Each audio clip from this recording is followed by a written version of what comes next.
Video related है class 10th के exercise 8.1 question number 9 से। तो क्वेश्चन नंबर 9 के दो पार्ट हैं, ये दोनों पार्ट आपको इस वीडियो में मिलेंगे। तो चलिए करते हैं। सबसे पहले आपको जो भी वैल्यू गिवन है उसको आप ध्यान से देखेंगे।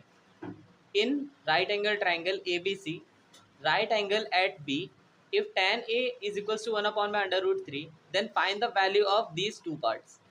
सबसे पहले हमें एक राइट एंगल ड्रॉ करना है और जो भी वैल्यू गिवन है उसको आप नोट कर लें। जैसे कि यहाँ पे आप देख सकते हैं tan A की वैल्यू दी हुई है। tan A की वैल्यू कितनी दी हुई है, इज इक्वल्स टू 1/√3। तो इस तरीके से आपके पास एक राइट एंगल ट्राइंगल है ABC, जिस ABC ट्राइंगल में आपको पता है कि एंगल B जो है वो राइट एंगल के तौर पे दिया होगा। तो यहाँ पे tan थीटा का फॉर्मूला होता है परपेंडिकुलर अपॉन में बेस। तो परपेंडिकुलर 1 है एंड बेस जो है वो √3 आपको दिख रही है। तो बेस √3 है, तो आप पहले डिसाइड कर लें कि आपके हाइपोटेनियस क्या है, परपेंडिकुलर क्या है, बेस क्या है। तो हाइपोटेनियस तो ये 90 डिग्री के बिल्कुल ऑपोजिट में जो होता है वो हाइपोटेनियस रहने वाला है। और जो tan A यूज़ किया गया है, इसका मतलब A पे जो एंगल बन रहा है तो A जो थीटा हो जाएगा और A के ऑपोजिट में हो जाएगा परपेंडिकुलर। जो थर्ड साइड बचेगा ये बेस रहेगा।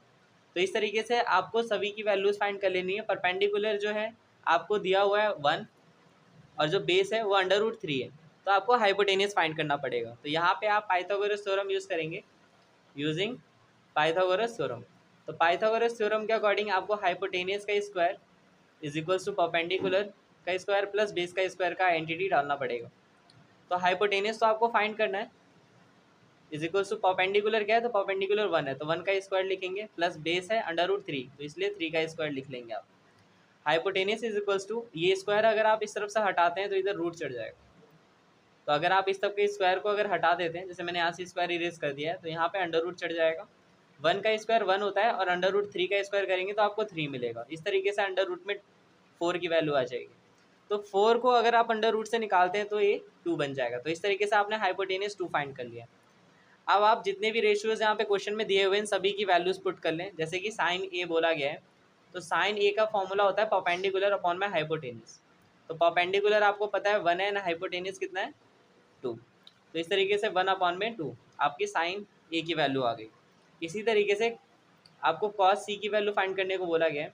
तो कॉस सी के लिए ऐसा करते हैं, एक दूसरा ट्राइंगल बनाते हैं, उसमें आपके लिए समझना ईजी रह जाएगा। सी जो है वो क्या होगा, तो ए बी सी सबसे पहले आप लिख लेंगे। बी राइट एंगल रहेगा, इस बार सी थीटा हो चुका है, तो सी के जो ऑपोजिट में रहेगा वो परपेंडिकुलर रहेगा, जो 90 डिग्री के ऑपोजिट में रहेगा वो हाइपोटेनियस रहेगा और ये साइड बेस बन जाएगा जो थर्ड साइड है। तो इस तरीके से परपेंडिकुलर आप जानते ही हैं। यहाँ पे पहले हम बी ए को √3 बोलते हैं, तो बी ए √3 है, तो आपका जो परपेंडिकुलर है वो √3 हो जाएगा। हाइपोटेनियस जो आपने फाइंड किया था वो 2 था, तो वो 2 ही रहने वाला है। बेस पहले ही जो बी सी परपेंडिकुलर था, अब बी सी जो है बेस बन चुका है, तो आपको यहाँ 1 लिखना है। तो परपेंडिकुलर बेस में क्यों चेंज हो गया, क्योंकि आप देख सकते हैं थीटा पहले ए था, अब थीटा सी हो चुका है, इसीलिए आपका परपेंडिकुलर और बेस आपस में एक्सचेंज हो गया। तो कन्फ्यूजन की कोई ज़रूरत नहीं यहाँ पे। कॉस सी के फॉर्मूला आपको याद होगा, तो बेस अपॉन में हाइपोटेनियस होता है। तो बेस कितना दिया हुआ है, तो आप बेस देख सकते हैं यहाँ पर दिया है 1, तो 1 अपॉन में हाइपोटेनियस 2 है, तो 2 यूज़ करेंगे आप। तो इस तरीके से कॉस सी की वैल्यू आपने फाइंड कर ली। अब आपको कॉस ए और साइन सी भी फाइंड करना है। तो इस तरीके से आप साइन सी का लिख लें पहले। Sine C is equals to क्या होगा, तो इसका आपको सी वाला थीटा ये है, तो आपको इस ट्राइंगल को देख करके वैल्यू निकालनी है। तो साइन सी, तो सी ये है, तो थीटा कौन सा होगा, परपेंडिकुलर हो जाएगा √3 एंड हाइपोटेनियस हो जाएगा 2, तो आपकी ये वैल्यू आएगी √3/2। इसी तरीके से आपको कॉस ए की वैल्यू फाइंड करनी है। तो कॉस ए की वैल्यू मतलब थीटा क्या है, ए है, तो कॉस ए है, इसका मतलब थीटा आपका ए है। और अगर थीटा ए रहेगा तो आपको इस वाले ट्राइंगल को यूज़ करना है जिसमें ए थीटा दिया हुआ। तो इस तरीके से आपका जो बेस होगा वो बेस कितना हो जाएगा, √3, क्योंकि कॉस ए का फॉर्मूला होता है बेस अपॉन में हाइपोटेनियस। तो बेस दिया हुआ है √3, तो यहाँ पे आप √3 यूज़ करेंगे, अपॉन में हाइपोटेनियस की वैल्यू 2 दी हुई है। तो इस तरीके से आपने साइन ए, कॉस सी, साइन सी और कॉस ए की सभी वैल्यूज़ को फाइंड कर लिया है। आपको इन सभी वैल्यूज़ को इस इक्वेशन में पुट कर देना। तो चलिए इस क्वेश्चन को सॉल्व कर लेते हैं।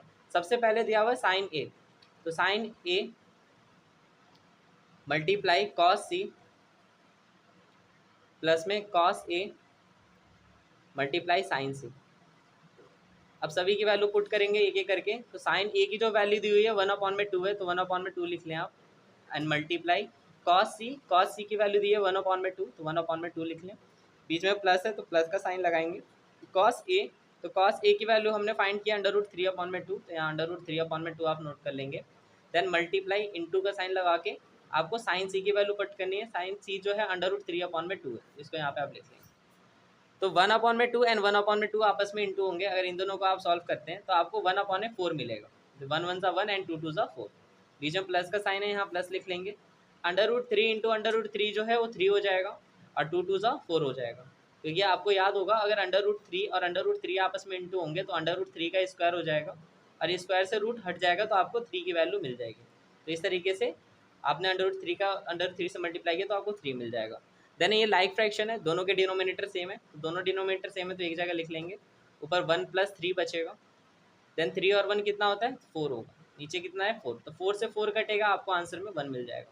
तो इस तरीके से आपका ये जो पूरा इक्वेशन है इसको सॉल्व करने पे 1 की वैल्यू मिलेगी। ये जो दो ट्राइंगल्स है, इन्हीं दो ट्राइंगल्स का यूज करके अभी हम इस वैल्यू को फाइंड करने वाले हैं, सेकेंड पार्ट को सॉल्व करने वाले हैं। तो सेकेंड पार्ट में ध्यान रखिएगा, हमें पहले सभी की वैल्यूज लिख लेनी है। तो इससे पहले अभी अभी हमने कुछ वैल्यूज फाइंड करी थी, जैसे कॉस ए की वैल्यू हमने फाइंड कर ली है जो कि √3/2 मिली। इसी तरीके से हमने कॉस सी की भी वैल्यू फाइंड कर ली थी। तो कॉस सी की वैल्यू जो हमने फाइंड की थी वो 1/2 थी। एंड साइन ए की भी वैल्यू हमने फाइंड कर लिया था। साइन ए का जो वैल्यू है वो हमने फाइंड किया था 1/2। एंड जो रह गया अब साइन सी रह गया, तो साइन सी की भी वैल्यू हमने फाइंड कर ली थी। साइन सी की जो वैल्यू थी वो √3/2 था। ये सब वैल्यूज़ मैंने कहाँ से लिखी है? तो दोस्तों यहाँ पे जो वैल्यूज़ मैंने फाइंड की थी, आपके सामने मैंने जो वैल्यूज़ कलेक्ट करके रखी थी, इन्हीं वैल्यूज़ को यूज़ करना है। इन्हीं सभी वैल्यूज़ को यूज़ करके आपको इस सेकेंड वाले पार्ट में पुट करना है और उनकी कैलकुलेट करके अपना आंसर निकालना है। तो चलिए एक बार इस क्वेश्चन को भी सॉल्व कर लेते हैं। तो कॉस ए जो है वो कितना है? √3/2। तो √3/2 पुट कर लेंगे। देन बीच में अगर कुछ नहीं है इनके तो मल्टीप्लाई है, यहाँ पे भी इन दोनों के बीच में कुछ नहीं है तो मल्टीप्लाई है, इधर माइनस का साइन है बीच में। अब कॉस सी की वैल्यू लिख लें। कॉस सी है 1/2, मल्टीप्लाई में 1/2। देन माइनस है, माइनस लगा लें आप। फिर साइन ए की वैल्यू दी हुई है 1/2 लिखेंगे एंड इंटू साइन सी की वैल्यू है √3/2, तो √3/2। इस तरीके से सभी के वैल्यूज़ को आपने पुट कर लिया है। अब एक एक करके इनको इंटू कर लें। तो √3 1 से इंटू होगा तो √3 आएगा। देन 2 2 सा 4, ओके, माइनस का साइन माइनस लगा लें आप। √3 और 1 को इंटू करेंगे तो √3 आएगा, नीचे 2 2 सा 4 हो जाएगा। तो इस तरीके से √3 और √3 आप देख सकते हैं ये लाइक फ्रैक्शन बन चुका है, नीचे के डिनोमिनेटर सेम है तो आप डिनोमिनेटर को एक जगह लिख लेंगे और √3 माइनस √3 लिखें यहाँ पे आप। तो √3 में से √3 जाएगा तो 0 बचेगा, नीचे कितना है? 4। तो इस तरीके से अगर आप किसी भी फ्रैक्शन में न्यूमिनेटर अगर 0 पाते हैं तो आपको आंसर में ही 0 लिखना है, क्योंकि किसी भी नंबर को अगर आप किसी भी नंबर से 0 को डिवाइड देते हैं तो आंसर आपका 0 मिलेगा। तो इस तरीके से आपके दो पार्ट है, दोनों पार्ट में से एक पार्ट का जो आंसर है वो 1 मिला है एंड सेकेंड पार्ट का जो आंसर है वो 0 मिला है। तो आप इसको सिंपलेस्ट वे से कर सकते हैं। आपको बस क्या करना है, दो सेपरेट ट्राइंगल बना लेंगे, क्योंकि जैसे जैसे थीटा चेंज होता है वैसे वैसे ट्राइंगल्स के जो साइड्स हैं वो भी चेंज होते हैं, बट हाइपोटेनियस का ध्यान रखें, 90 के अपोजिट वाला होता है वो चेंज नहीं होगा। तो मिलते हैं नेक्स्ट वीडियो में, टिल देन थैंक यू।